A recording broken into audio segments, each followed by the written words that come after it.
नमस्कार साथियों, स्वागत है आप सभी का किरोशा नर्सिंग एकेडमी के ऑनलाइन डिजिटल प्लेटफॉर्म पर। मैं एक बार फिर से हाजिर हूं आप सबके सामने एक बहुत ही महत्वपूर्ण और इम्पोर्टेंट एमसीक्यू सेशन के साथ।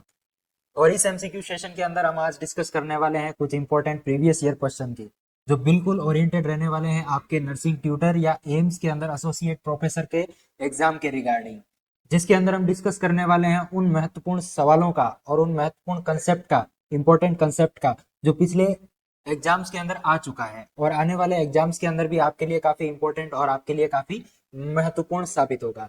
तो शुरुआत करते हैं हमारे आज के सेशन की, है ना, पहले क्वेश्चन के साथ। तो ध्यान से पढ़िएगा, हर एक क्वेश्चन को जोड़ दीजिएगा अपने दोस्तों को और सेशन के अंत तक बने रहिएगा, सेशन को पूरा देखिएगा। डेफिनेटली आपको काफी फायदेमंद रहने वाला है ये सेशन, क्योंकि ये प्रीवियस ईयर क्वेश्चंस है इनके और इससे रिलेटेड टॉपिक्स के दोबारा आने की पूरी संभावना है। तो शुरुआत करते हैं आज के हमारे सेशन की पहले क्वेश्चन के साथ। तो पहला क्वेश्चन कुछ इस प्रकार से है ना। पहला क्वेश्चन देखने से पहले ये आपके सामने एम्स की लिस्ट है ना, कि इन एम्स के अंदर जो है आपके लिए नर्सिंग ट्यूटर की या एसोसिएट प्रोफेसर की जो है वैकेंसी आने वाली है। इसके अंदर लेटेस्ट अभी जो है वो एम्स गोरखपुर के अंदर आ रखी है, जीआईएमसी नर्सिंग के अंदर आ रखी है कॉलेज के अंदर, है ना, और एम्स मंगलगिरी के अंदर एपी की पोस्ट आ रखी है, और एम्स दिल्ली के अंदर भी आपके लिए क्या है, एसोसिएट प्रोफेसर की पोस्ट आ रखी है। तो शुरुआत करते हैं पहले क्वेश्चन के साथ। ध्यान से देखिए पहले क्वेश्चन को और अच्छे से जवाब दीजिए, है ना। आपने जो भी पढ़ रखा है, जितना भी पढ़ रखा है, उसके अकॉर्डिंग आप जवाब देने की कोशिश कीजिएगा, ठीक है। तो पहला क्वेश्चन मैं आपको पढ़ के बताता हूँ और आप भी पढ़िए, इस क्वेश्चन को अच्छे से समझिए और रिकॉल कीजिए अपने प्रीवियसली पढ़े हुए कंटेंट को, और फिर अच्छे से जवाब दीजिए। तो पहला क्वेश्चन आपके सामने, पहला क्वेश्चन क्या कहता है, पहला क्वेश्चन कहता है which of the following is A common disorder. क्या कहता है, which of the following is A common disorder for child with Cushing disorder, है ना। यानी चाइल्ड किस डिजीज के साथ है हमारे सामने, तो हमारे सामने एक ऐसा चाइल्ड है जिसको क्या हो रखा है, कुशिंग सिंड्रोम हो रखा है। क्या हो रखा है, कुशिंग सिंड्रोम हो रखा है। और क्वेश्चन हमसे क्या पूछ रहा है कि दिए गए ऑप्शंस में से कॉमन डिसऑर्डर कौन सा देखने को मिलेगा उस बच्चे के अंदर जिसको क्या हो रखा है, उसको हो रखा है कुशिंग सिंड्रोम। क्या हो रखा है, कुशिंग सिंड्रोम हो रखा है। तो ऑप्शन ए क्या कहता है, तो ऑप्शन ए कहता है क्या इसके अंदर रेस्पिरेटरी एसिडोसिस देखने को मिलेगा। ऑप्शन बी कहता है क्या इसके अंदर मेटाबॉलिक एल्केलोसिस देखने को मिलेगा, या ऑप्शन सी कहता है कि इसके अंदर मेटाबॉलिक एसिडोसिस देखने को मिलेगा, या डी क्या कहता है कि इसके अंदर रेस्पिरेटरी एल्केलोसिस देखने को मिलेगा। तो क्वेश्चन और चारों ऑप्शन आपके सामने है, जल्दी से सोच लीजिए, जल्दी से जवाब दे दीजिए कि इस क्वेश्चन का सही आंसर क्या रहने वाला है। तब तक हम एक छोटा सा डिस्कशन कर लेते हैं कुशिंग सिंड्रोम के बारे में, कि कुशिंग सिंड्रोम क्या होता है, किस बला का नाम है, किस बीमारी का नाम है कुशिंग सिंड्रोम। ठीक है, तो जल्दी से आप लोग जवाब सोचिए, इसका जल्दी से जवाब दीजिए कि इस क्वेश्चन का सही आंसर क्या रहने वाला है। तब तक हम डिस्कस करते हैं कुशिंग सिंड्रोम के बारे में। तो शुरुआत करता हूं मैं कुशिंग सिंड्रोम की, है ना। तो बात करें किसकी, कुशिंग सिंड्रोम की।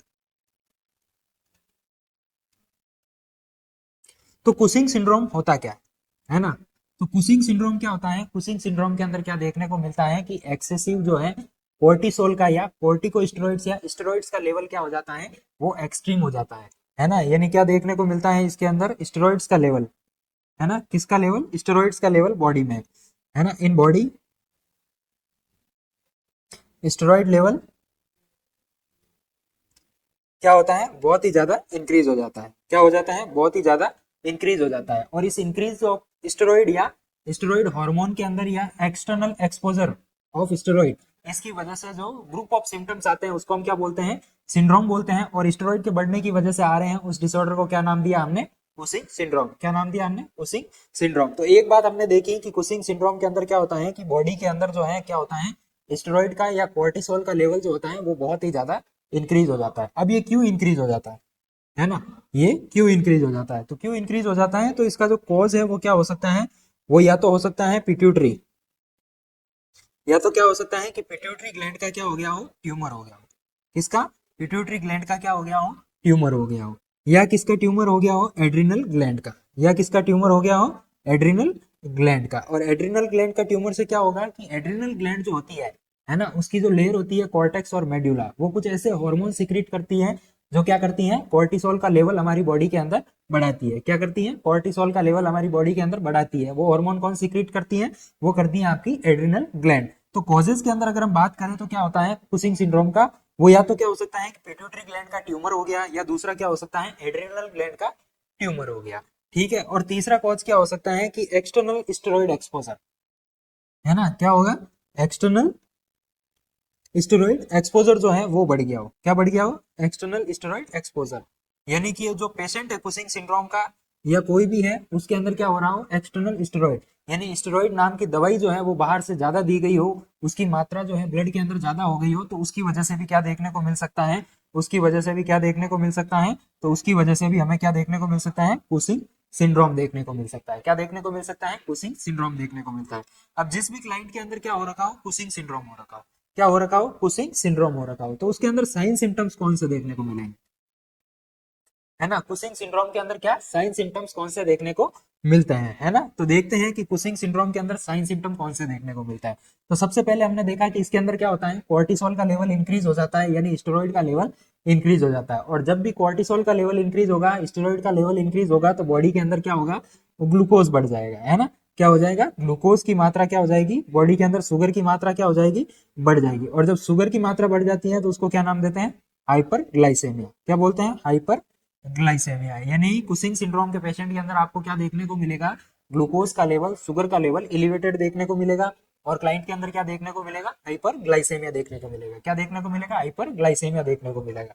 इसके अलावा आपको क्या देखने को मिलेगा, इसके अलावा आपको सोडियम एंड वाटर रिटेंशन, क्या देखने को मिलेगा, कुशिंग सिंड्रोम के अंदर आपको सोडियम एंड वाटर का रिटेंशन देखने को मिलेगा, और क्या देखने को मिलेगा, पोटेशियम का लॉस देखने को मिलेगा, है ना, सोडियम और वाटर का रिटेंशन होगा, वही क्या होगा, यूरिन के थ्रू क्या होगा, पोटेशियम का लॉस हो जाएगा, और जब पोटेशियम का लॉस हो जाता है तो उसको क्या बोलते हैं, हाइपोकेलेमिया, क्या बोलते हैं उसको, हाइपोकेलेमिया, क्या बोलते हैं उसको, हाइपोकेलेमिया बोलते हैं। और दूसरा क्या देखने को मिलेगा, अगला जो देखने को मिलेगा वो क्या देखने को मिलेगा, H प्लस आयन का क्या देखने को मिलेगा, लॉस देखने को मिलेगा, किसका लॉस देखने को मिलेगा, H प्लस आयन का लॉस देखने को मिलेगा। इसके अलावा और क्या देखने को मिलेगा, तो इसके अलावा इस क्लाइंट के अंदर क्या देखने को मिलेगा, ट्रंकल ओबेसिटी, क्या देखने को मिलेगा, ट्रंकल ओबेसिटी देखने को मिलेगा, ठीक है, और क्या देखने को मिलेगा, मून फेस, है ना, मून फेस देखने को मिलेगा, कैसा फेस देखने को मिलेगा, मून फेस देखने को मिलेगा, ठीक है। इसके अलावा इसके अंदर एक चीज और देखने को मिलेगी, उसको क्या बोलते हैं, बफेलो हम्प, क्या देखने को मिलेगा, बफेलो हम्प देखने को मिलेगा, है ना, यानी बैक साइड में क्या होगा, हम्प लाइक स्ट्रक्चर देखने को मिलेगा, जो कैसी होगी, बफेलो हम्प लाइक स्ट्रक्चर बन जाएगी, है ना, पीठ के पीछे क्या बन जाएगा, बफेलो लाइक हम्प बन जाएगा, फ्लूइड और वाटर रिटेंशन की वजह से। तो ये थे हमने देखे इसके क्या कुछ सिम्टम्स देखे, क्या देखे, सिम्टम्स देखे। अब क्वेश्चन हमें क्या पूछ रहा था कि which of the following is A common disorder for child with Cushing syndrome, है ना, यानी कि कुशिंग सिंड्रोम के बच्चा जो है उसके अंदर क्या देखने को मिलेगा, कौन सा एसिड बेस इम्बैलेंस देखने को मिलेगा, है ना, तो कौन सा एसिड बेस इम्बैलेंस देखने को मिलेगा, तो हमें पता लगाने के लिए इसके सिम्टम पता होने चाहिए। तो सिम्टम के अंदर हमने एक चीज देखी क्या, कि H प्लस आयन का लॉस हो जाता है, क्या हो जाता है, H प्लस आयन का लॉस हो जाता है, और हम सब जानते हैं क्या कि H प्लस आयन जो है वो किसको इंडिकेट करता है, वो एसिडिटी को इंडिकेट करता है, किसको इंडिकेट करता है, एसिडिटी को, यानी जितना ज्यादा H प्लस आयन क्या होगा, कि फ्लूइड के अंदर, बॉडी फ्लूइड के अंदर, ब्लड के अंदर जितना एलिवेटेड लेवल है किसका, H प्लस आयन का, उतना ही क्या होगा, एसिडिक नेचर होगा, यानी पीएच ब्लड का उतना ही कम होता है। लेकिन इस बीमारी के अंदर, कुशिंग सिंड्रोम के अंदर हमने क्या देखा कि ये जो H प्लस आयन है इसका क्या हो जाता है, लॉस हो जाता है, क्या हो जाता है, लॉस हो जाता है, लॉस हो जाएगा तो क्या हो जाएगा, पीएच इंक्रीज हो जाएगी, क्या हो जाएगा, पीएच इंक्रीज हो जाएगी, क्या देखने को मिलेगा, H प्लस आयन लॉस की वजह से इस पेशेंट के ब्लड में जो पीएच है उसका क्या देखने को मिलेगा, इंक्रीज देखने को मिलेगा, क्या देखने को मिलेगा, इंक्रीज देखने को मिलेगा। और जब पीएच इंक्रीज देखने को मिलेगा, पीएच अगर इंक्रीज देखने को मिलेगा तो वो किसको इंडिकेट करता है, वो इंडिकेट करता है एल्केलोसिस को।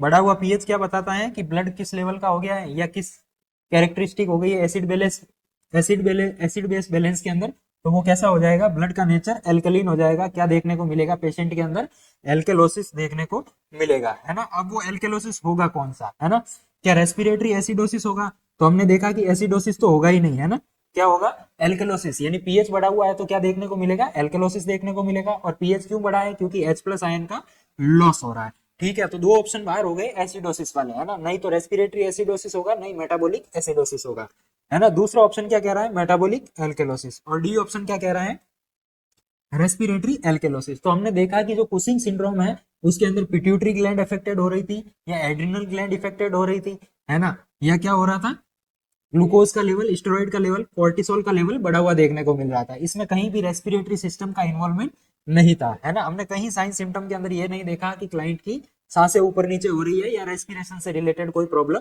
देखने को मिल रही है ना। तो रेस्पिरेटरी वाला ऑप्शन क्या हो जाएगा, सीधे ही बाहर हो जाएगा, है ना। तो बात करें इस क्वेश्चन के आंसर की कि आंसर क्या रहने वाला है, तो इस क्वेश्चन का आंसर क्या रहने वाला है, एल्केलोसिस। और एल्केलोसिस भी कौन सा, मेटाबॉलिक एल्केलोसिस। कौन सा एल्केलोसिस, मेटाबॉलिक एल्केलोसिस। तो इस क्वेश्चन का करेक्ट आंसर क्या चला गया, option number B, metabolic alkalosis.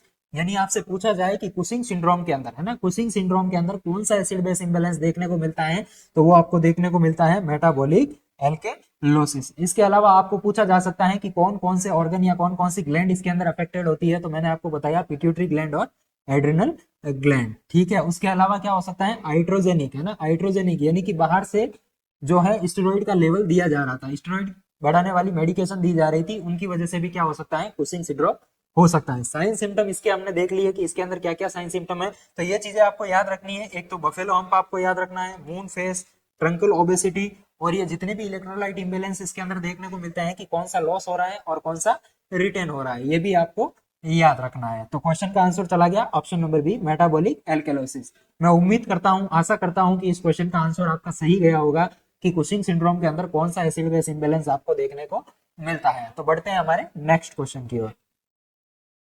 तो नेक्स्ट क्वेश्चन हमारा क्या कहता है, तो नेक्स्ट क्वेश्चन हमारा क्या कहता है, ध्यान से पढ़िए नेक्स्ट क्वेश्चन को। तो नेक्स्ट क्वेश्चन हमारा क्या कहता है, all of the following statements are true, है ना, all of the following statements are true about SiADH। क्या पूछ रहा है, SiADH के बारे में पूछ रहा है ना, SiADH लैब वैल्यूज एक्सेप्ट, किसका क्वेश्चन है, एक्सेप्ट का क्वेश्चन आपके सामने आ गया है। यानी कि सारे सही है एक्सेप्ट एक को छोड़ के, है ना। SiADH तो क्या होता है, SiADH आपको मालूम होगा, देखते हैं ऑप्शन क्या कहता है ना। यानी आपको यहाँ क्या बताना है कि बाकी सारे जो है SiADH से रिलेटेड ट्रू है और क्वेश्चन एक्सेप्ट का है, यानी SiADH को लेकर एक ऑप्शन गलत कौन सा है वो आपको बताना है। तो ऑप्शन ए क्या कहता है कि इस बीमारी के अंदर क्या होता है, इंक्रीज यूरिन ऑस्मोलेरिटी, है ना, यूरिन की ऑस्मोलेरिटी इंक्रीज हो जाती है।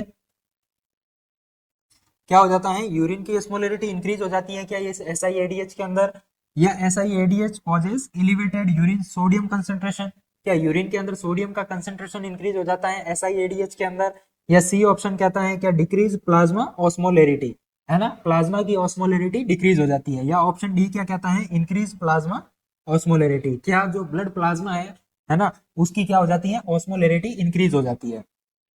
तो जल्दी से आप जवाब दे दीजिए अच्छे से कि SiADH के रिगार्डिंग कौन सा ऑप्शन गलत है और कौन से तीन ऑप्शन सही रहने वाले हैं। तो जल्दी से आप आंसर दीजिए, तब तक हम डिस्कस कर लेते हैं छोटा सा किसके बारे में, SiADH के बारे में कि SiADH होता क्या है ना।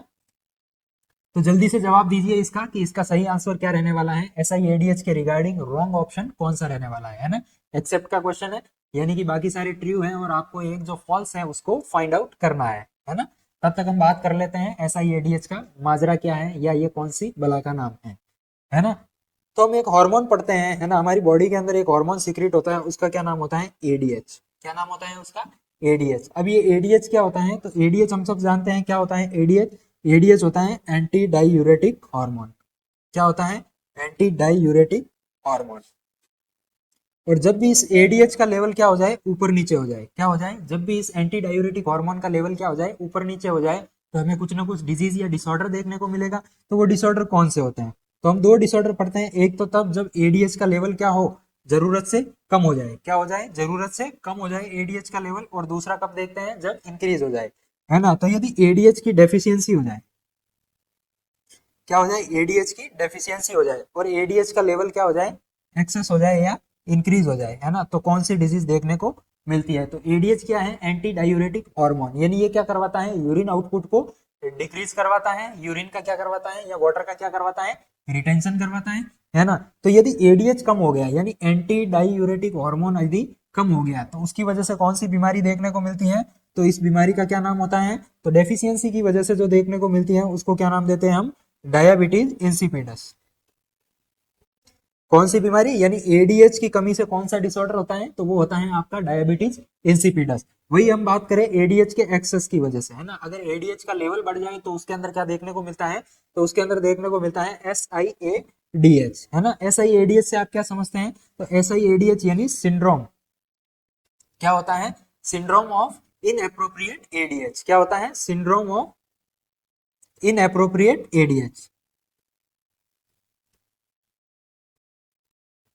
यानी एडीएच का लेवल यदि जरूरत से ज्यादा हो जाए, एंटी डायूरेटिक हार्मोन की मात्रा बॉडी में बढ़ जाए, तो क्या देखने को मिलता है हमें, SIADH यानी syndrome of inappropriate anti diuretic hormone. ठीक है, तो इसी के रिगार्डिंग हमें पूछ रहे हैं कि ये जो SIADH है इसके रिगार्डिंग कौन से 3 ऑप्शन सही है और कौन सा एक ऑप्शन गलत है। तो आइए देखते हैं, वन बाय वन एलिमिनेट करके देखते हैं कि कौन सा जो है वो सही है और कौन सा गलत है।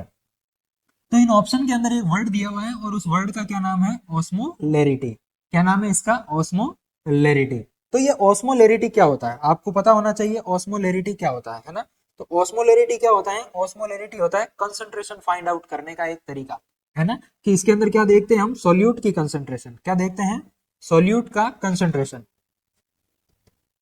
यानी सोल्यूट कितना है किसी भी 1 लीटर सॉल्यूशन के अंदर, कितना है 1 लीटर सॉल्यूशन के अंदर, है ना। ये क्या होता है, ऑस्मोलेरिटी। ऑस्मोलेरिटी को कैसे डिफाइन करते हैं, तो ऑस्मोलेरिटी को ऐसे डिफाइन करते हैं कि amount of solute dissolved in 1 litre of solution, है ना, नोन एज ऑस्मोलेरिटी। क्या बताते हैं इसको, ऑस्मोलेरिटी। यानी इस फॉर्मूले से अगर मैं पता करना चाहूं कि ऑस्मोलेरिटी कब बढ़ेगी या कब घटेगी, है ना, तो ऑस्मोलेरिटी क्या है कि यदि सॉल्यूशन की मात्रा बढ़ती है, क्या होता है, यदि सॉल्यूशन का अमाउंट बढ़ रहा है, सॉल्वेंट का अमाउंट बढ़ रहा है, तो क्या देखने को मिलेगा हमें, ऑस्मोलेरिटी डिक्रीज देखने को मिलेगी।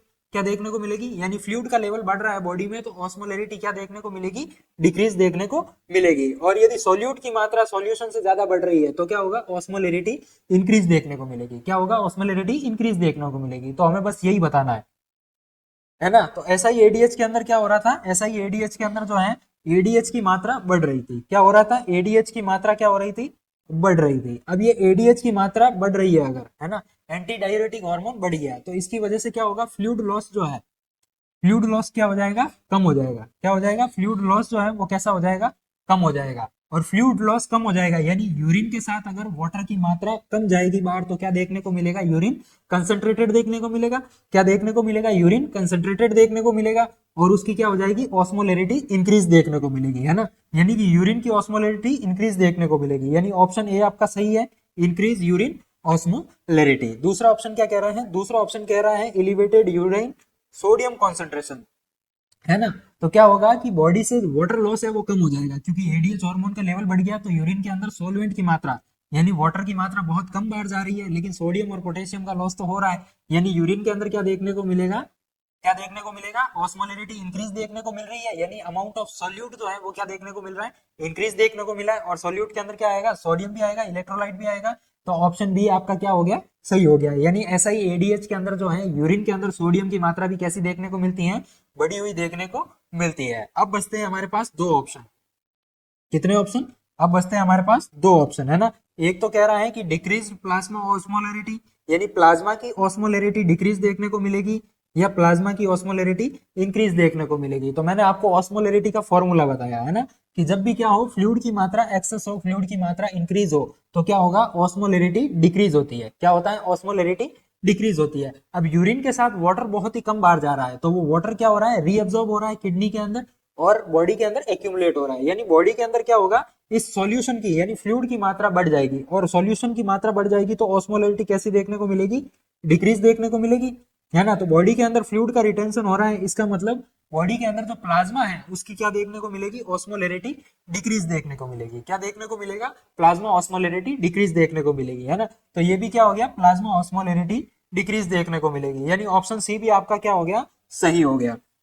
अब पीछे ऑप्शन बचा है इंक्रीज्ड प्लाज्मा ऑस्मोलरिटी, तो ये क्या है, रॉन्ग ऑप्शन है ना।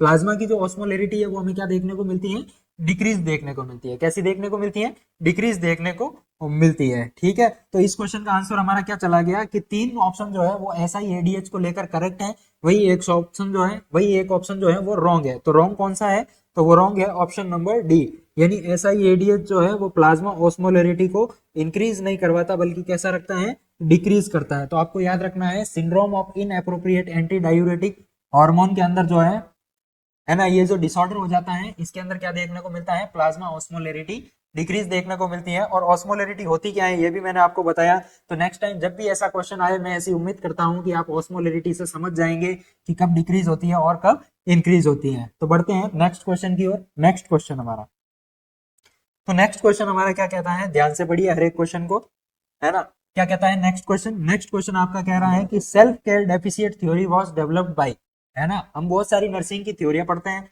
तो उसके अंदर जो सेल्फ केयर डेफिशिएंट थ्योरी है वो किसके द्वारा डेवलप की गई।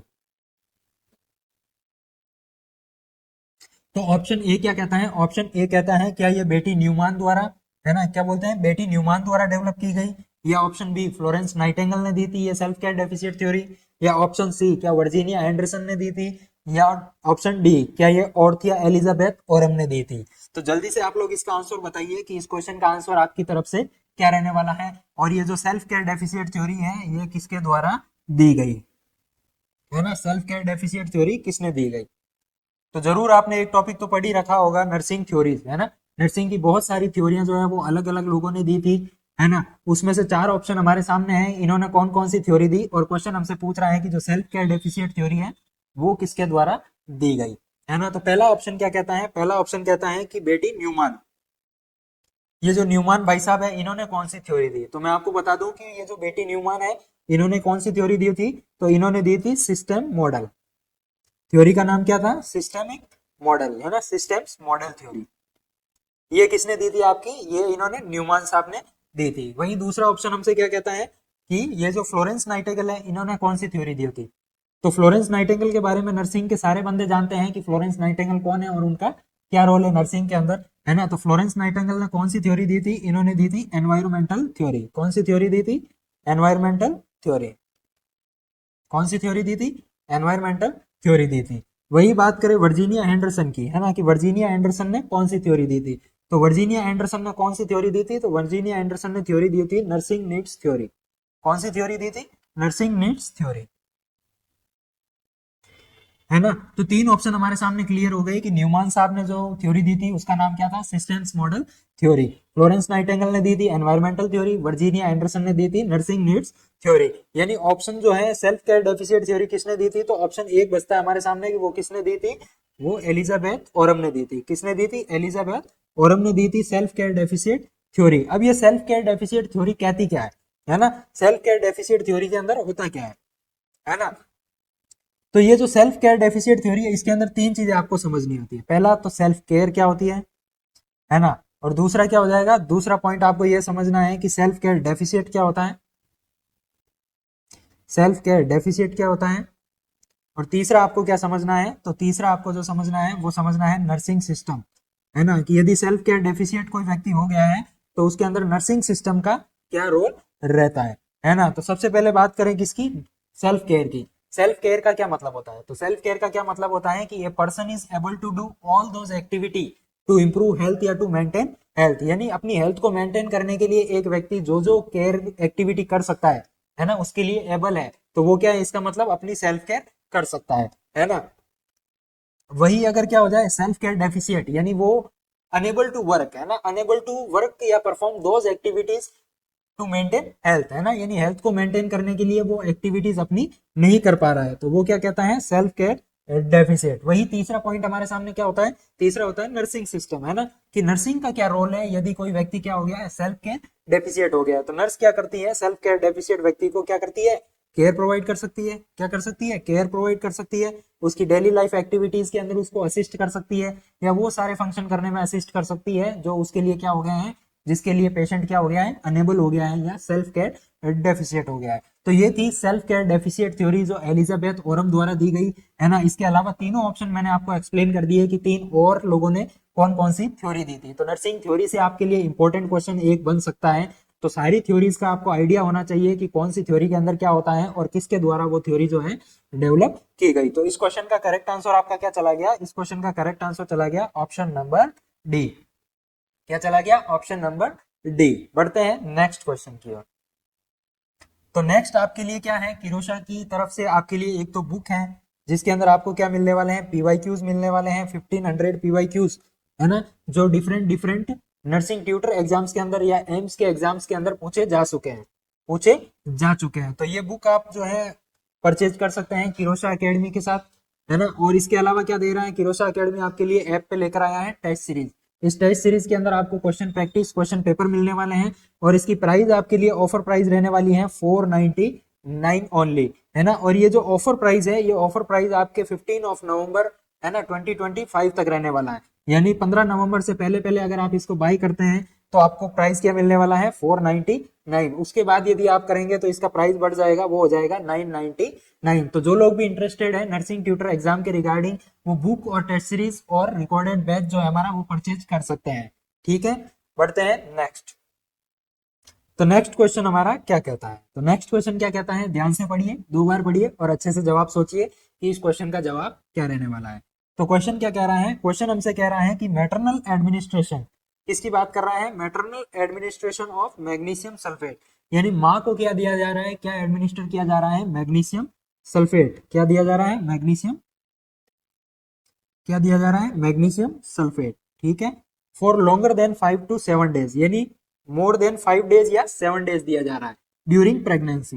प्रेगनेंसी के दौरान एक मदर को जो है क्या दिया जा रहा है, मैग्नीशियम सल्फेट एडमिनिस्टर किया जा रहा है, और वो मैग्नीशियम सल्फेट जो है मोर देन 5 to 7 डेज के लिए दिया जा रहा है ना। तो ये क्या लीड करेगा, यानी क्या इफेक्ट इसका देखने को मिलेगा, लीड्स टू, है ना। तो आपको बताना है कि यदि प्रोलॉन्ग मैग्नीशियम सल्फेट थेरेपी दी जाए तो क्या देखने को मिलता है, किसके अंदर, फीटस के अंदर या मैटरनल यानी मदर के अंदर। तो आपको दोनों के अंदर इफेक्ट पता होना चाहिए कि फीटस के अंदर क्या इफेक्ट रहेगा और मदर के अंदर क्या इफेक्ट रहने वाला है। तो ऑप्शन ए क्या कहता है कि फीटल हाइपोकैल्सीमिया, यानी मैग्नीशियम की प्रोलॉन्ग थेरेपी के कारण क्या देखने को मिल सकता है, हाइपोकैल्सीमिया, यानी ब्लड के अंदर कैल्शियम का लेवल क्या देखने को मिलेगा, फीटस के अंदर डिक्रीज देखने को मिलेगा, या फीटल हाइपोकैलेमिया देखने को मिलेगा, यानी पोटेशियम की मात्रा कम देखने को मिलेगी, या मैटरनल हाइपरटेंशन, क्या मदर की बीपी जो है वो इंक्रीज देखने को मिलेगी, ब्लड प्रेशर एलिवेटेड देखने को मिलेगा, या मदर के अंदर क्या देखने को मिलेंगे, सीजर्स देखने को मिलेंगे।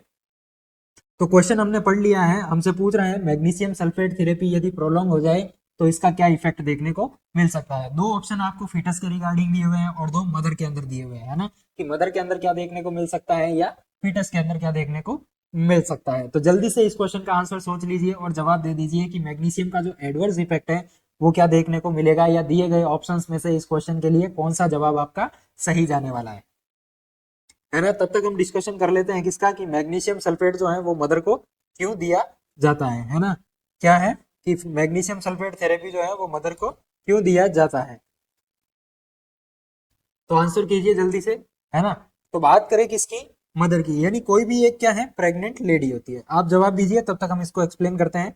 कोई भी क्या है, प्रेग्नेंट लेडी है, प्रेग्नेंट वुमन है ना। तो उसके अंदर क्या होता है, आफ्टर 20 वीक, कब, after 20 weeks, after 20 weeks of gestation या 20 वीक्स ऑफ प्रेगनेंसी एज के बाद उसके अंदर क्या देखने को मिलती है, 2 डिजीज देखने को मिलती है या 2 एबनॉर्मल कंडीशन देखने को मिलती है। उन्हें हम क्या नाम देते हैं, एक तो होता है हमारा प्री एक्लेम्पसिया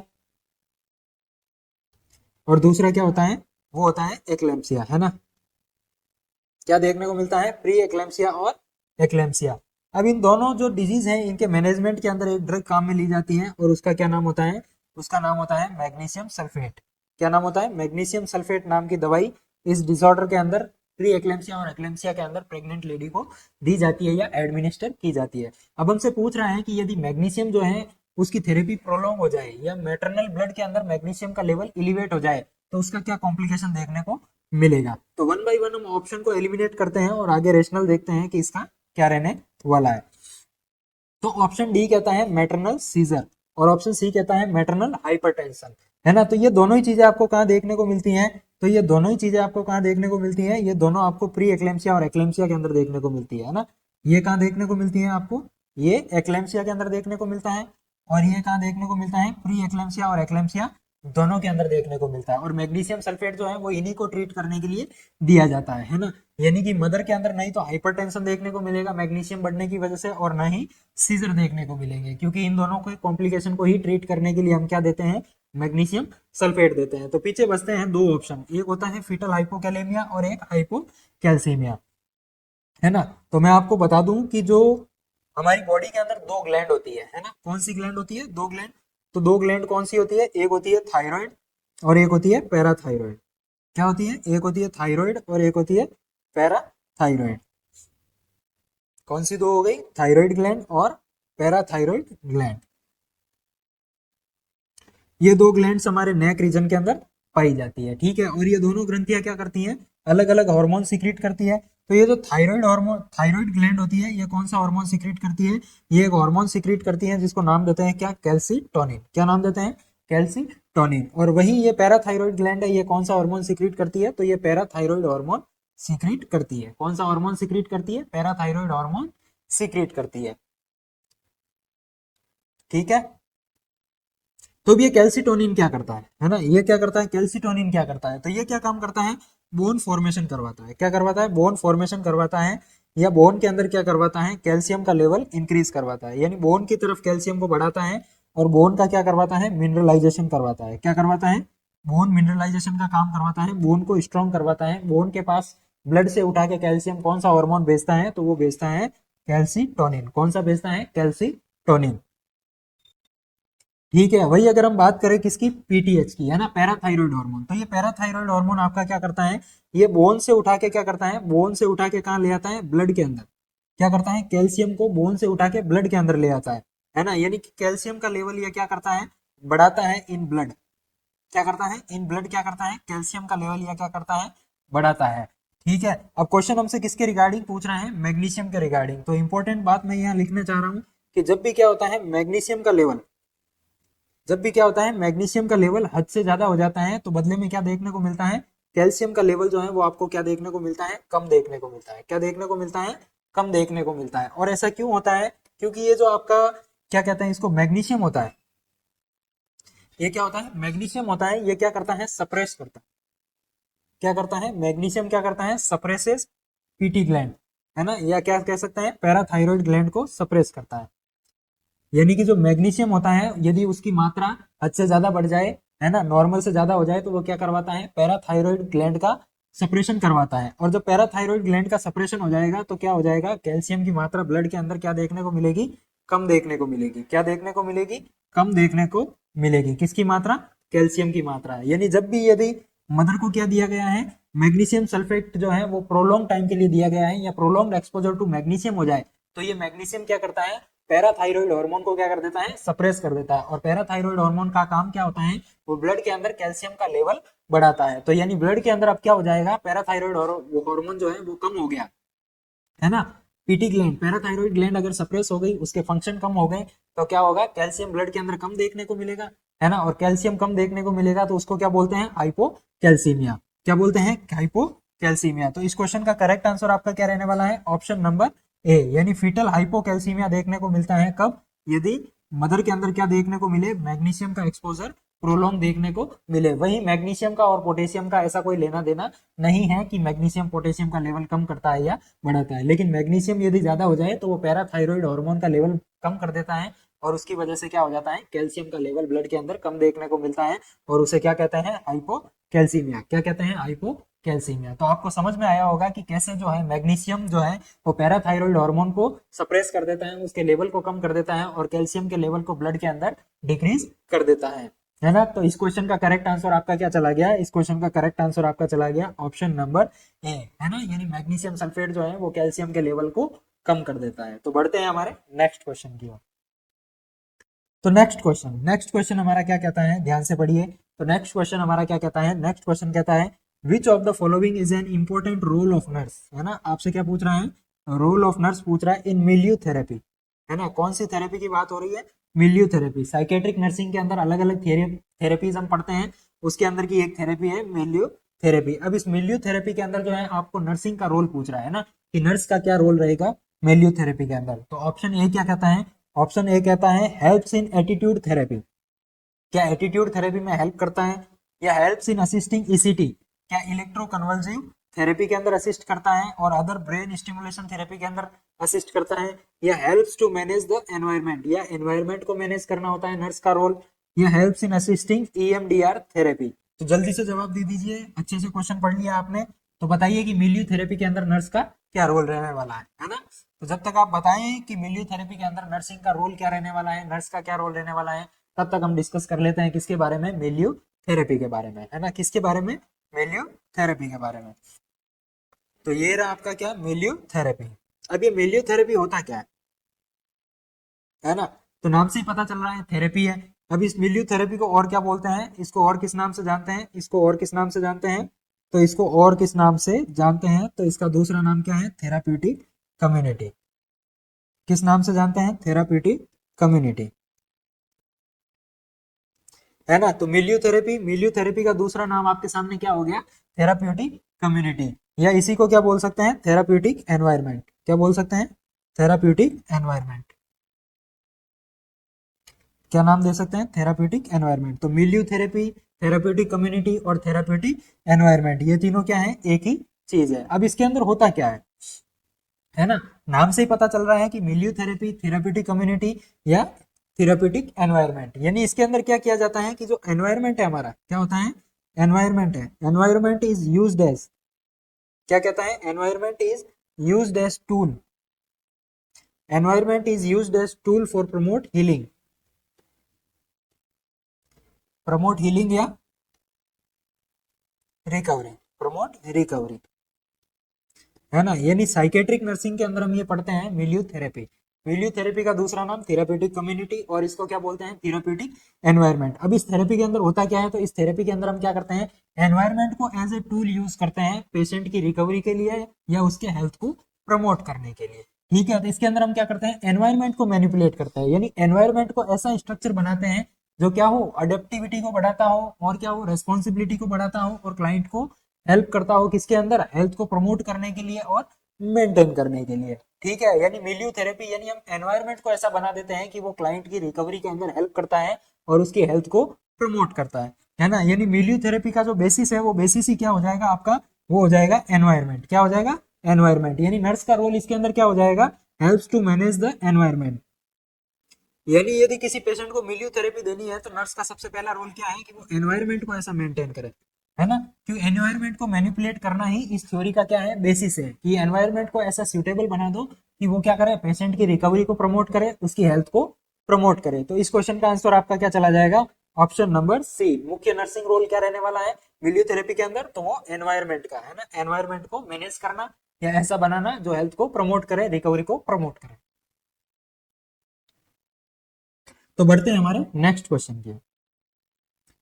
नेक्स्ट क्वेश्चन आपका क्या कहता है, ध्यान से पढ़िए आप। तो नेक्स्ट क्वेश्चन आपका क्या कहता है, तो नेक्स्ट क्वेश्चन आपका क्या कहता है, नेक्स्ट क्वेश्चन आपका कहता है कि intracranial herniation that occurs when brain tissue is displaced under the falx cerebri, है ना। सवाल हमसे पूछ रहा है हर्निएशन के बारे में, है ना। और कौन सा हर्निएशन, जब क्या हो, ब्रेन टिश्यू जो है वो क्या हो जाए, अंडर द फॉल्स सेरिब्राई, यानी ब्रेन के टिश्यूज जो है वो डिस्प्लेस होके कहाँ चले जाए, अंडर द फॉल्स सेरिब्राई, है ना, फॉल्स सेरिब्राई।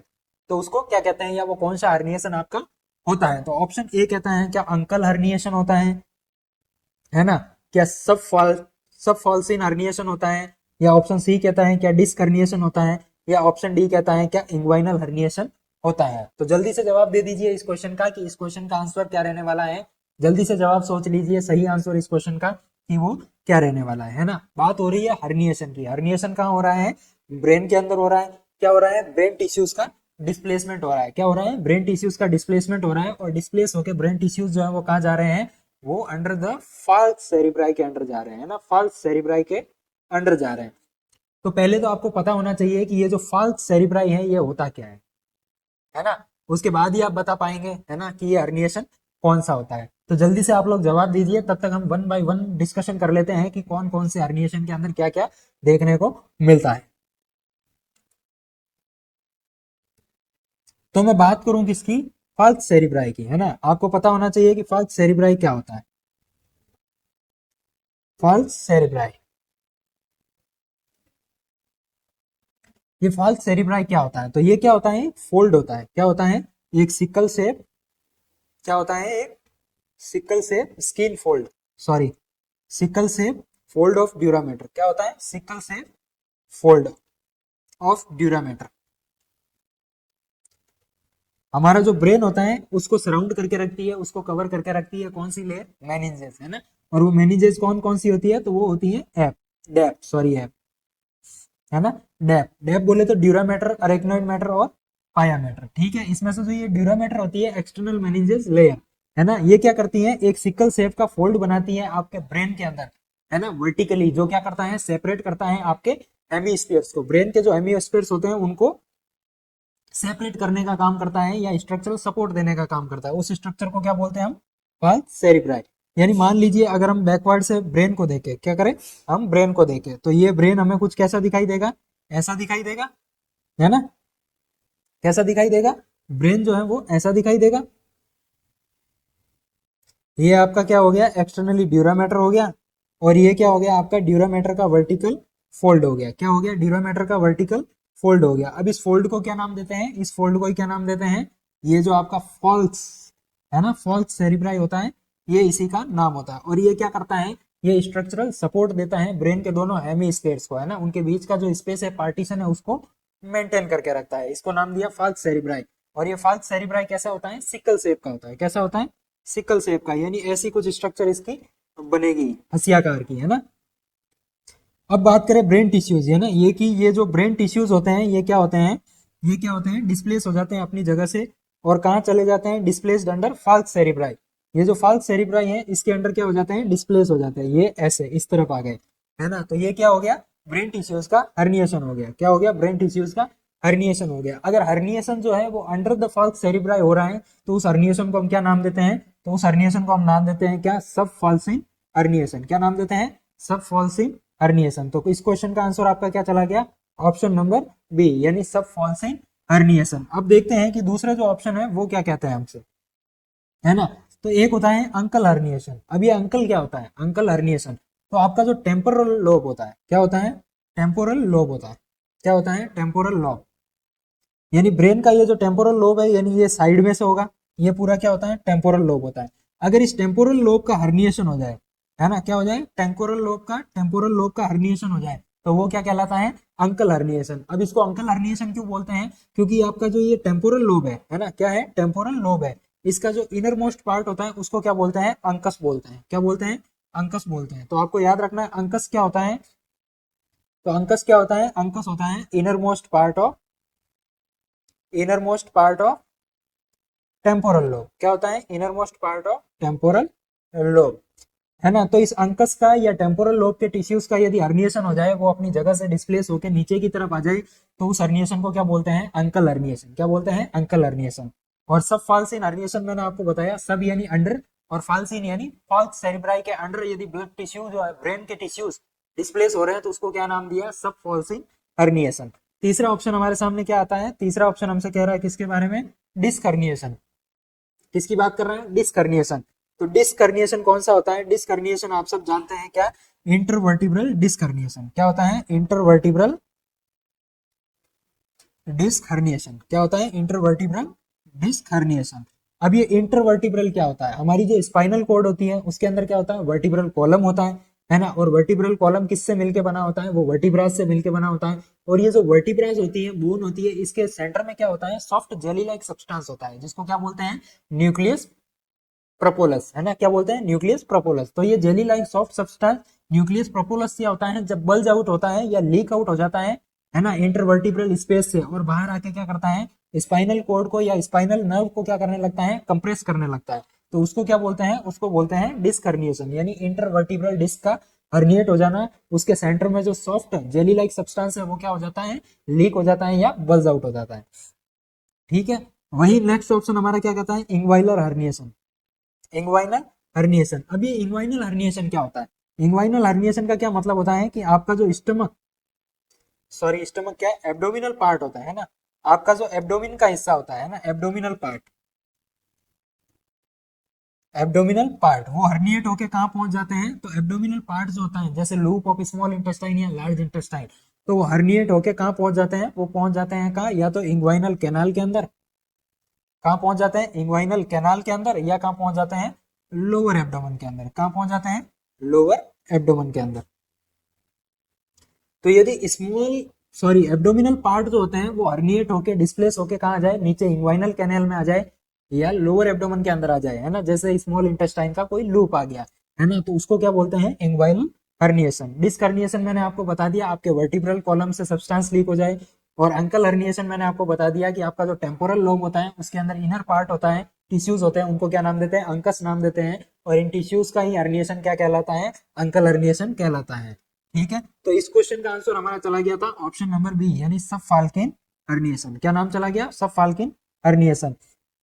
अब ये ऑप्शन हमने जो पढ़ा है कि ये जो अंकल हर्निएशन होता है ये क्या होता है, तो इसके बारे में मैं आपको बता दूं, ये क्या होता है, एक न्यूरोलॉजिकल इमरजेंसी होती है। क्या होता है, ये न्यूरोलॉजिकल इमरजेंसी होती है, और जो किसकी वजह से बढ़ती है, वो इंक्रीज आईसीपी की वजह से, है ना, किसकी वजह से, आईसीपी, यानी इसके अंदर इंक्रीज आईसीपी देखने को मिलता है, इंट्राक्रेनियल प्रेशर का लेवल जो है वो बहुत ही ज्यादा देखने को मिलता है, किसके अंदर, अंकल हर्निएशन को। तो अंकल हर्निएशन के बारे में आपको याद रखना है कि ये एक न्यूरोलॉजिकल इमरजेंसी होती है, और सब फाल्सिन हर्निएशन क्या होता है ये भी आपको याद रखना है, और ये जो फाल्स सेरिब्राई होता है ये क्या होता है, किस शेप का होता है ये भी आपको पता रखना है ना। वन लाइनर क्वेश्चन आपसे बिल्कुल पूछा जा सकता है सीधे के सीधे। तो इस क्वेश्चन का आंसर चला गया ऑप्शन नंबर बी। बढ़ते हैं हमारे नेक्स्ट क्वेश्चन की। तो नेक्स्ट क्वेश्चन आपका क्या कहता है। तो नेक्स्ट क्वेश्चन हमारा किससे रिलेटेड है, वो है आयुष्मान भारत से रिलेटेड। किसके रिगार्डिंग, आपके कम्युनिटी हेल्थ नर्सिंग के अंदर जो योजनाएं आप पढ़ते हैं उसके अंदर से आयुष्मान भारत के रिगार्डिंग एक क्वेश्चन आपके सामने आया है। और वो क्वेश्चन क्या कह रहा है, क्वेश्चन कह रहा है कि which of the following is a false statement. क्या ढूंढना है आपको, दिए गए चार ऑप्शन में से फॉल्स स्टेटमेंट ढूंढना है रिगार्डिंग द आयुष्मान भारत, है ना। आयुष्मान भारत योजना जो है आपकी उसके रिगार्डिंग फॉल्स स्टेटमेंट ढूंढना है। तो ऑप्शन ए क्या कहता है ना, तो ऑप्शन ए आपका क्या कहता है, ऑप्शन ए कहता है कि only 2 members in a family are eligible for this scheme. क्या इस स्कीम के अंदर सिर्फ एक ही फैमिली से, एक ही परिवार से सिर्फ 2 लोगों को बेनिफिट मिलेगा। या ऑप्शन बी क्या कहता है, ऑप्शन बी कहता है it is the world's largest health insurance scheme fully financed by government, है ना, क्या ये जो है वर्ल्ड की लार्जेस्ट हेल्थ स्कीम है। ऑप्शन सी कहता है कि it provides a cover of 5 lakh, यानी इसके अंदर कितनी राशि की आपको हेल्प मिलती है, 5 लाख पर फैमिली पर year for secondary and tertiary care मिलती है। या ऑप्शन डी क्या कहता है, it covers up to 3 days of pre hospitalization and 15 days post hospitalization expenses. तो ऑप्शंस को और क्वेश्चन को अच्छे से पढ़ लीजिए, आपको फॉल्स स्टेटमेंट ढूंढना है रिगार्डिंग आयुष्मान भारत, है ना। तो जल्दी से जवाब दे दीजिए कि इस क्वेश्चन का आंसर आपका क्या रहने वाला है, तब तक हम डिस्कस करते हैं कि आयुष्मान भारत है क्या और क्या क्या इसके फायदे हैं। तो आप लोग जवाब दीजिए, तब तक मैं एक्सप्लेन करता हूं आपके सामने आयुष्मान भारत, है ना। तो एक फ्लैगशिप योजना है, क्या है आयुष्मान भारत, क्या है आयुष्मान भारत। तो ये आयुष्मान भारत क्या है ना। तो आयुष्मान भारत क्या है, तो मैं बता दूं आपको ये क्या है, एक फ्लैगशिप है। क्या है, एक फ्लैगशिप प्रोग्राम है ना। या आप हिंदी में समझे तो क्या है, फ्लैगशिप योजना है आपकी, फ्लैगशिप प्रोग्राम है। अंडर, ये कब आई थी, अंडर एनएचपी, है ना, अंडर एनएचपी यानी नेशनल हेल्थ पॉलिसी 2017 के अंदर इसको दिया गया था आयुष्मान भारत को। किसको, आयुष्मान भारत को। ठीक है, उसके बाद क्या हुआ, उसके बाद 23 सितंबर, है ना, कितना, 23rd ऑफ सितंबर, है ना, 23rd ऑफ सितंबर 2018, है ना, यानी 23 सितंबर 2018 को जो है झारखंड रांची के अंदर, किसके अंदर, रांची झारखंड के अंदर, रांची झारखंड स्टेट के अंदर इसको जो है हमारे पीएम मोदी जी ने इसको क्या किया, पीएम मोदी ने इसको दूसरा नाम दिया, और क्या नाम दिया इसको, पीएम जे। क्या नाम दिया, पीएम जे, यानी प्रधानमंत्री जन आरोग्य योजना। क्या नाम दिया, प्रधानमंत्री जन आरोग्य योजना। अब इसके अंदर था क्या क्या, है ना, कि इसके अंदर क्या क्या देखने को मिलता है। तो सबसे पहले इसके अंदर आपको क्या देखने को मिलता है कि जो सेकेंडरी, है ना, सेकेंडरी और टर्सरी लेवल की जो केयर होती है, क्या होता है, सेकेंडरी और टर्सरी लेवल की जो केयर होती है, जो एक्सपेंसेस होते हैं, उनके लिए आपको क्या देती है गवर्नमेंट जो है, वो पर फैमिली पर ईयर को कितना, 5 लाख, कितना इस योजना के अंदर कितना, 5 लाख तक का इलाज मुफ्त मिलता है गवर्नमेंट की तरफ से आपके सेकेंडरी और टर्सरी केयर के एक्सपेंसेस के लिए। ठीक है, तो ये थी। और दूसरा आपको इससे रिलेटेड क्या याद रखना है, इससे रिलेटेड याद रखना है आबा आईडी। क्या याद रखना है, आबा आईडी। आबा आईडी क्या है, ये यूनिक हेल्थ आइडेंटिफिकेशन कार्ड है। इसके अंदर आपको एक कार्ड बना के दिया जाता है जिसको बोलते हैं आबा आईडी। क्या बोलते हैं, आबा आईडी, है ना। अब ऑप्शन क्या कह रहे थे हमारे, तो ऑप्शन कह रहे थे कि ऑप्शन डी कह रहा था it covers up to 3 days of pre hospitalization and 15 days post hospitalization expenses. तो बिल्कुल आपको याद रखना है आयुष्मान भारत के अंदर ये बात सही है कि जो है 3 days before hospitalization and 15 days post hospitalization के जितने भी एक्सपेंसेस होते हैं वो कौन देती है, वो गवर्नमेंट देती है। ठीक है, किसके द्वारा, इस आयुष्मान भारत योजना के अंदर या प्रधानमंत्री जन आरोग्य योजना के तहत। ठीक है, ऑप्शन सी कहता है it provides cover of 5 lakh. जी बिल्कुल, ये 5 लाख तक का इलाज जो है आपको फ्री दिलवाती है ना। इसके अंदर कैश नहीं दिया जाता है, ये कार्ड के थ्रू जो है पे किया जाता है ना, पर फैमिली। जी हाँ, पूरी फैमिली को पर ईयर, यानी एक पूरे परिवार के अंदर जितने भी सदस्य हैं उनको पर ईयर कितना दिया जाता है, 5 लाख तक का इलाज फ्री दिया जाता है गवर्नमेंट की तरफ से। ये भी बात सही है। और it is world's largest health insurance scheme. जी हाँ बिल्कुल, ये विश्व की सबसे बड़ी लार्जेस्ट हेल्थ इंश्योरेंस स्कीम है जो हमारे इंडिया के अंदर जो है सेंट्रल गवर्नमेंट ने लॉन्च की थी आयुष्मान भारत के तहत या प्रधानमंत्री जन आरोग्य योजना के तहत। वही ऑप्शन ए क्या कहता है, ऑप्शन ए कहता है ओनली 2 मेंबर्स, है ना, only 2 members in a family are eligible for this scheme. तो जी नहीं है ना, ओनली 2 मेंबर्स नहीं है ना, पूरी की पूरी फैमिली जो है वो इसके अंदर इन्वॉल्व होती है। पूरे परिवार को जो है 1 साल के अंदर 5 लाख तक का इलाज जो है वो गवर्नमेंट की तरफ से फ्री दिया जाता है। इसके अंदर कौन सी केयर दी जाती है, तो जो आपकी सेकेंडरी और टर्सरी केयर होती है ना, कौन सी सेकेंडरी और टर्सरी लेवल की, है ना। इसके अंदर क्या देखने को मिलता है, डायग्नोसिस, आपका जो डायग्नोसिस का एक्सपेंसेस होता है वो सारा गवर्नमेंट देगी, और ट्रीटमेंट और मेडिसिन का भी गवर्नमेंट देगी, और 5 लाख तक का इलाज क्या मिलेगा, मुफ्त मिलेगा। यानी आप कह सकते हैं कि जो आईपीडी लेवल की केयर होती है ना, आईपीडी सर्विसेज, इन पेशेंट डिपार्टमेंट के अंदर जो केयर दी जाती है वो सारी इसके अंदर क्या होती है, फ्री होती है या इसके अंदर इन्वॉल्व होती है। वही प्राइमरी लेवल की केयर जो होती है वो इसके अंदर इन्वॉल्व नहीं होती है। तो इस क्वेश्चन का करेक्ट आंसर क्या चला गया आपका, ऑप्शन नंबर ए, यानी आयुष्मान भारत योजना जो है उसके तहत गलत ऑप्शन कौन सा था, तो गलत ऑप्शन था ऑप्शन नंबर ए कि ओनली 2 मेंबर। जी नहीं, ये पूरी फैमिली को इसका बेनिफिट मिलता है। तो बढ़ते हैं हमारे नेक्स्ट क्वेश्चन की ओर। तो नेक्स्ट क्वेश्चन क्या कहता है हमारा, तो नेक्स्ट क्वेश्चन कहता है कि which of the following test is used to detect DVT, है ना, डीप वेन थ्रोम्बोसिस। किसकी बात हो रही है यार, डीवीटी, डीप वेन थ्रोम्बोसिस को फाइंड आउट करने के लिए कौन से टेस्ट किए जाते हैं, है ना। तो ऑप्शन ए कहता है क्या डी डाइमर टेस्ट किया जाता है, या ऑप्शन बी कहता है इम्यूनोसॉर्बेंट ऐसे टेस्ट किया जाता है, या ऑप्शन सी कहता है एलिजा टेस्ट किया जाता है, या ऑप्शन डी कहता है वेडल टेस्ट किया जाता है। तो जल्दी से जवाब दीजिए आप लोग कि इस क्वेश्चन के अंदर क्या आंसर रहने वाला है। और डीवीटी, डीप वेन थ्रोम्बोसिस, आपका जो डिसऑर्डर है, डिजीज है, उसके अंदर जो है कौन सा टेस्ट किया जाता है ना। तब तक हम एलिमिनेट करते हैं क्या, 1 बाय 1 ऑप्शन को। तो डी ऑप्शन कह रहा है विडाल टेस्ट। तो आप सबको पता होगा विडाल टेस्ट कहाँ किया जाता है, तो आपको याद रखना है विडाल टेस्ट कहाँ किया जाता है, टाइफाइड फीवर के अंदर। टाइफाइड फीवर के अंदर जो टेस्ट किया जाता है उसका क्या नाम है, विडाल टेस्ट, है ना। और एलाइजा क्या होता है, तो एलाइजा होता है एंजाइम लिंक्ड, क्या होता है, एंजाइम लिंक इम्यूनोसॉर्बेंट एसे। क्या होता है एलाइजा, एंजाइम लिंक्ड इम्यूनोसॉर्बेंट एसे। क्या होता है एलाइजा, है ना। तो एंजाइम लिंक्ड इम्यूनोसॉर्बेंट ऐसे कहाँ किया जाता है, तो आपने देखा होगा एचआईवी के पेशेंट के अंदर, है ना। एचआईवी के पेशेंट के अंदर स्क्रीनिंग के लिए कौन सा टेस्ट किया जाता है, एलाइजा टेस्ट मोस्ट कॉमनली किया जाता है ना। तो यही है। और बी ऑप्शन कह रहा है इम्यूनोसॉर्बेंट ऐसे, तो यही है एलाइजा एंजाइम लिंक्ड इम्यूनोसॉर्बेंट ऐसे, है ना। यानी ये दोनों तो एक ही चीज है।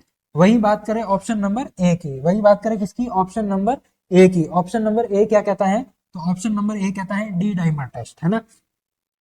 तो हमने देखा कि विडाल टेस्ट कहाँ किया जाता है, टाइफॉइड के अंदर, तो यानी ये डीबीटी के अंदर नहीं किया जाएगा। वही हमने एलाइजा और इम्यूनोसॉर्बेंट, ये दोनों ऑप्शन ए की बात कर रहे हैं, है ना। तो दो ऑप्शन तो सही नहीं हो सकते। और ये किसके अंदर किया जाता है, एचआईवी के अंदर किया जाता है। तो ये दोनों ऑप्शन भी हमारे क्या हो गए, बाहर हो गए। अब पीछे ऑप्शन एक बचा क्या, डी डाइमर टेस्ट, है ना। तो इस डीबीटी के अंदर कौन सा टेस्ट किया जाता है, डी डाइमर टेस्ट किया जाता है। कौन सा टेस्ट किया जाता है, डी डाइमर टेस्ट किया जाता है। अब ये डी डाइमर टेस्ट क्यों किया जाता है डीबीटी के अंदर, है ना। तो बताइए सब लोग कि डी डाइमर टेस्ट जो है वो डीवीटी के अंदर क्यों परफॉर्म किया जाता है।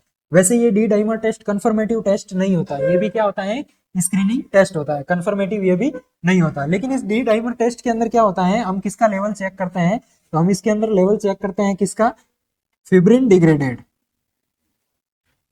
किसका, फिब्रिन डिग्रेडेड प्रोडक्ट, यानी फिब्रिन के डिग्रेशन के बाद जो प्रोडक्ट बचता है उसके लेवल को हम क्या करते हैं, मेजर करते हैं, किसके अंदर, डी डाइमर टेस्ट के अंदर, मेजरमेंट, है ना। क्या हो गया, फिब्रिन डिग्रेडेड प्रोडक्ट जो होता है उसका लेवल हम मेजर करते हैं डी डाइमर टेस्ट के अंदर, है ना। और क्यों करते हैं, क्योंकि फिब्रिन क्या होता है, थ्रोम्बस, फिब्रिन क्या करवाता है, क्लोट बनवाता है, थ्रोम्बस बनवाता है, और इसके डिग्रेशन के बाद जो प्रोडक्ट बनता है उसका लेवल मेजर किसके अंदर करते हैं, डी डाइमर टेस्ट के अंदर। किसके अंदर करते हैं, डी डाइमर टेस्ट के अंदर। अब ये डी डाइमर टेस्ट आपको बताता क्या है ना। तो यदि डी डाइमर क्या हो आपका एलिवेटेड हो, है ना, ब्लड के अंदर डी डाइमर का लेवल क्या हो यदि एलिवेटेड हो, तो ये क्या बताता है, ये बताता है एक्टिव थ्रोम्बोसिस को। किसको बताता है, तो ये बताता है क्या, किसको इंडिकेट करता है, indicates active, indicates active thrombosis process and coagulation. और किसको बताता है, कोएगुलेशन को। यानी यदि बॉडी के अंदर, ब्लड के अंदर डी डाइमर का लेवल बढ़ा हुआ है तो वो क्या बताता है कि अभी जो है क्लोटिंग का और क्लोथ डिग्रेडेशन का प्रोसेस जो है वो क्या है, एक्टिव है बॉडी के अंदर, है ना। और डी डाइमर टेस्ट डीवीटी के अंदर क्यों करते हैं, क्योंकि डीवीटी का नाम ही क्या है, डीप वेन थ्रोम्बोसिस, यानी इसके अंदर क्या हो जाते हैं, क्लोथ फॉर्मेशन हो जाते हैं, थ्रोम्बोसिस हो जाता है। और इसी थ्रोम्बोसिस के प्रोडक्ट को या इसके लाइसिस के यानी इसके डिग्रेडेशन के प्रोडक्ट को चेक करने के लिए कौन सा टेस्ट करते हैं, डी डाइमर टेस्ट करते हैं। दूसरा आपको याद रखना है, यदि डी डाइमर एलिवेटेड है तो वो क्या इंडिकेट करता है, तो वो इंडिकेट करता है कि अभी जो है लाइसिस का और क्लोथ फॉर्मेशन का प्रोसेस क्या है, एक्टिव है बॉडी के अंदर। तो इसीलिए डीवीटी के अंदर कौन सा टेस्ट करते हैं, तो डीवीटी के अंदर टेस्ट करते हैं कौन सा हम, डी डाइमर टेस्ट। और डी डाइमर जो है वो कंफर्मेटरी टेस्ट नहीं है डीवीटी का, है ना, ये क्या है, मात्र एक स्क्रीनिंग टेस्ट है। वही डी डाइमर टेस्ट हो गया। चलो डीवीटी के अंदर अब कंफर्मेटरी कौन सा होता है ना, यदि डीवीटी का पेशेंट है उसके अंदर क्या पूछा जाए, क्या पूछा जाए आपको कि कंफर्मेटरी टेस्ट कौन सा होता है डीवीटी के लिए, कंफर्मेटरी टेस्ट फॉर डीवीटी। तो बताइए जल्दी से कि कंफर्मेटरी टेस्ट क्या होता है डीवीटी के लिए, है ना, जल्दी से जवाब दे दीजिए क्या होता है। तो इसके लिए क्या होता है, डोपलर अल्ट्रासाउंड। क्या होता है, डोपलर अल्ट्रासाउंड होता है। क्या होता है, डोपलर अल्ट्रासाउंड जो होता है वो क्या होता है, कंफर्मेटरी टेस्ट देखने को मिलता है किसके अंदर, डीवीटी के अंदर या डीप वेन थ्रोम्बोसिस की डिसऑर्डर के अंदर। तो इस क्वेश्चन का आंसर हमारा क्या चला गया, डी डाइमर टेस्ट। तो इससे रिलेटेड आपको याद रखना है कि डीवीटी के अंदर डी डाइमर टेस्ट क्यों करते हैं, और डी डाइमर टेस्ट यदि एलिवेटेड है तो वो क्या बताता है या क्या इंडिकेट करता है। तो बढ़ते हैं नेक्स्ट क्वेश्चन की ओर। तो नेक्स्ट आप देख लीजिए, आपके लिए फिर से वही बुक है ना, नर्सिंग ट्यूटर के लिए क्वेश्चन बुक है आपके लिए, जिसके अंदर 1500 पीवाईक्यूज देखने को मिलेंगे आपको।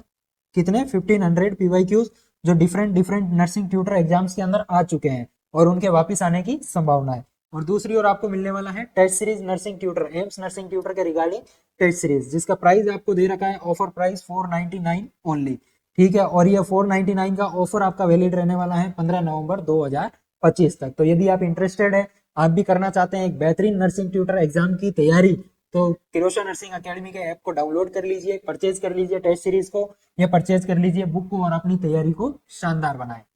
ठीक है, तो बढ़ते हैं नेक्स्ट क्वेश्चन। तो नेक्स्ट क्वेश्चन हमारा क्या कहता है, तो नेक्स्ट क्वेश्चन को ध्यान से पढ़िए, हो सकता है आपके लिए नया हो, थोड़ा डिफिकल्ट हो, या आपको इसके बारे में मालूम नहीं हो कि किससे रिलेटेड ये बात कर रहा है, तो लेकिन पढ़िएगा जरूर, पढ़ेंगे तो समझ में आएगा, है ना। तो क्वेश्चन पढ़ते हैं, क्वेश्चन क्या कहता है, एवी मॉल फॉर्मेशन, है ना, यानी arteriovenous malformation, arteriovenous malformation AVM causes क्या, पेन, कॉजेस पेन, ब्लीडिंग और ulcers in which stage of Schobinger staging system, है ना, यानी एक सिस्टम की बात हो रही है, सॉबिंगर स्टेजिंग सिस्टम, उसके अकॉर्डिंग कुछ साइन दिए हुए हैं एवी मॉल फॉर्मेशन के। तो एवी मॉल फॉर्मेशन के वो जो साइन क्वेश्चन के अंदर दे रखे हैं, वो सॉबिंगर स्टेजिंग सिस्टम के अकॉर्डिंग कौन से स्टेज पे आते हैं। तो ऑप्शन ए कहता है क्या स्टेज 1 के अंदर आएगा, क्या स्टेज 2 के अंदर आएगा, या स्टेज 3 के अंदर आएगा, या स्टेज 4 के अंदर आएगा। तो जल्दी से देख लीजिए और जवाब दे दीजिए कि कौन से स्टेज के अंदर ये साइन देखने को मिलेगा। तब तक हम बात करते हैं कि एवीएम होता क्या है, एवी मॉल फॉर्मेशन होता क्या है, और ये सोबिंगर स्टेजिंग सिस्टम क्या है ना। तो जब भी हम बात करें किसकी, ये जो आर्टेरियो वेनस है ना, एवीएम, यानी ये क्या है, आर्टेरियो वेनस मॉल फॉर्मेशन है।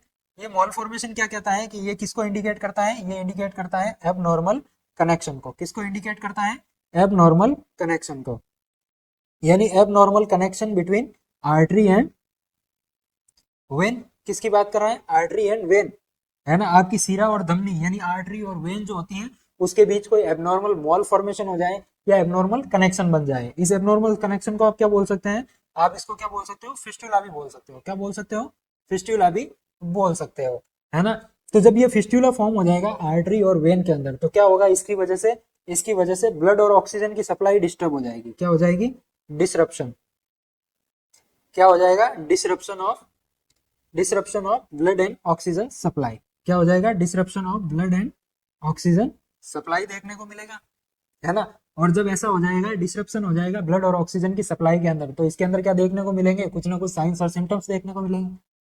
ठीक है, तो ये जो साइन और सिम्टम्स इसके अंदर होते हैं, इसको ये जो सोबिंगर नाम के भाई साहब है, इन्होंने क्या किया, कुछ स्टेजेस के अंदर क्लासीफाई किया। किसके अंदर इससे क्लासीफाई किया, इसने 4 स्टेजेस के अंदर क्लासीफाई किया। स्टेज 1 को इन्होंने नाम दिया कौन सी, क्वेश्चंस, है ना, क्वेश्चंस स्टेज। स्टेज 2 को इन्होंने नाम दिया एक्सपांसन स्टेज, और स्टेज 3 को इन्होंने नाम दिया कौन सी, डिस्ट्रक्शन स्टेज, और स्टेज 4 को क्या नाम दिया गया, डीकंपनसेशन। क्या नाम दिया गया, डीकंपनसेशन। तो आपको बताना है कि क्वेश्चन के अंदर जो सिम्टम दिए हुए हैं वो कौन सी स्टेज के अंदर इसके देखने को मिलते हैं। तो चलो चारों इसके जो स्टेजेस होते हैं इनको मैं एक्सप्लेन करता हूँ कि कौन से स्टेज के अंदर जो है आपको कौन से साइन देखने को मिलते हैं। तो पहली कौन सी है, ये जो क्वेश्चन स्टेज है ना, कौन सी स्टेज है, क्वेश्चन स्टेज। इस क्वेश्चन स्टेज के अंदर आपको क्या देखने को मिलता है, एक तो स्किन की वार्मथ देखने को मिलती है, यानी जहां भी एवी मॉल फॉर्मेशन हुआ है, फिस्टुला हुआ है, वहां क्या देखने को मिलेगा, और वार्मथ देखने को मिलेगी। दूसरा क्या देखने को मिलेगा आपको, डिस्कलरेशन, है ना, स्किन के बाहर क्या देखने को मिलेगा, डिस्कलरेशन या कलर चेंज देखने को मिलेगा। और क्या देखने को मिलेगा, और कुछ नहीं देखने को मिलेगा, है ना। ये स्टेज कैसी रहती है, असिम्प्टोमेटिक, कैसी रहती है, असिम्प्टोमेटिक स्टेज ये रहने वाली है, ठीक है। वही बात करें दूसरी स्टेज की, वही बात करें किसकी, दूसरी स्टेज की। दूसरी स्टेज को क्या नाम दिया गया, एक्सपांशन, है ना, क्या नाम दिया गया, एक्सपांशन। इस एक्सपांशन स्टेज के अंदर क्या देखने को मिलता है, एनलार्जमेंट, क्या देखने को मिलता है, एनलार्जमेंट, यानी जिस साइड पे ये हुआ है एवीएम, वहां क्या देखने को मिलता है, एलिवेशन देखने को मिलता है, या क्या देखने को मिलता है, एनलार्जमेंट देखने को मिलता है। वहां क्या देखने को मिलता है आपको, पल्सेशन देखने को मिलता है। और वहां क्या देखने को मिलता है आपको, ब्रूट फील होता है, या ब्रूट ऑस्कल्टेट आप वहां कर सकते हैं, ठीक है।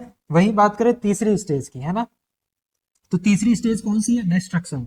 इस डिस्ट्रक्शन स्टेज के अंदर आपको क्या देखने को मिलता है, तो इस डिस्ट्रक्शन स्टेज के अंदर आपको एक तो पेन देखने को मिलता है, क्या देखने को मिलता है, पेन देखने को मिलता है। वहीं आपको क्या देखने को मिलता है, अल्सरेशन देखने को मिलता है, क्या देखने को मिलता है, अल्सरेशन देखने को मिलता है। अल्सरेशन के अलावा यहाँ से क्या देखने को मिलता है, थर्ड स्टेज के अंदर ब्लीडिंग देखने को मिलती है, और क्या देखने को मिल सकता है, इन्फेक्शन भी देखने को मिल सकता है अल्सरेशन साइट के ऊपर, है ना। और वहीं बात करें चौथी स्टेज की, तो चौथी स्टेज को सोबिंगर भाई साहब ने क्या नाम दिया, इन्होंने नाम दिया डीकंपनसेशन, है ना। और इस डीकंपनसेशन स्टेज के अंदर क्या देखने को मिलता है, तो इस डीकंपनसेशन और लास्ट स्टेज के अंदर क्या देखने को मिलता है, कार्डियक फेलियर देखने को मिलता है। क्या देखने को मिलता है, कार्डियक फेलियर देखने को मिलता है ड्यू टू एवीएम, यानी आर्टेरियोविनोसस,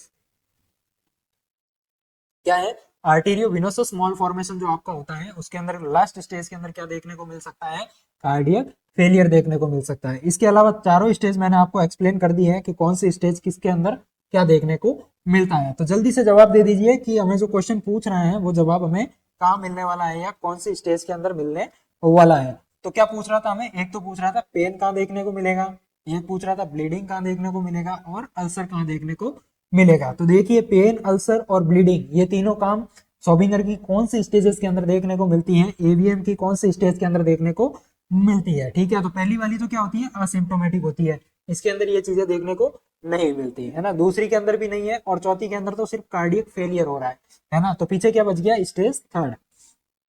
तो स्टेज थर्ड जिसका क्या नाम है, डिस्ट्रक्शन स्टेज, स्टेज थर्ड का क्या नाम है, डिस्ट्रक्शन स्टेज। इस डिस्ट्रक्शन स्टेज के अंदर आपको क्या देखने को मिलता है, पेशेंट के अंदर पेन देखने को मिलता है, अल्सर फॉर्मेशन देखने को मिलता है, ब्लीडिंग देखने को मिलता है, और इन्फेक्शन उस साइड पे देखने को मिल सकता है। तो इस क्वेश्चन का करेक्ट आंसर चला गया आपका option number C, stage third या डिस्ट्रक्शन स्टेज। कौन सी स्टेज, सोबिंगर की एवीएम की स्टेज जो है उसका क्लासिफिकेशन हमने देखा। तो ये था हमारे आज के सेशन का लास्ट क्वेश्चन। मैं ऐसी उम्मीद करता हूँ, आशा करता हूँ कि आज का सेशन और इसके अंदर सारे क्वेश्चन जो है वो आपने अच्छे से समझे होंगे, आपको कंटेंट पसंद आया होगा, समझ में आया होगा, है ना। तो यदि आपको कंटेंट पसंद आ रहा है और आपको सब कुछ चीजें समझ में आ रही है तो कंटिन्यूसली आप जुड़े रहिए किरोशा के साथ, है ना, और अपनी तैयारी को मजबूत कीजिए, अपनी तैयारी के अंदर चार चांद लगाइए। तो आज का सेशन हमारा यही तक था, आज के सेशन का लास्ट क्वेश्चन हमने कर लिया है। आज के सेशन को देखने के लिए आपका बहुत बहुत धन्यवाद, थैंक यू वेरी मच। मिलेंगे एक और बेहतरीन सेशन के साथ जिसके अंदर और प्रीवियस ईयर क्वेश्चन को डिस्कस करेंगे, जहां से आपके एग्जाम के अंदर पूरे के पूरे क्वेश्चन छपने की, एज इट इज छपने की पूरी संभावना रहेगी। Thank you very much.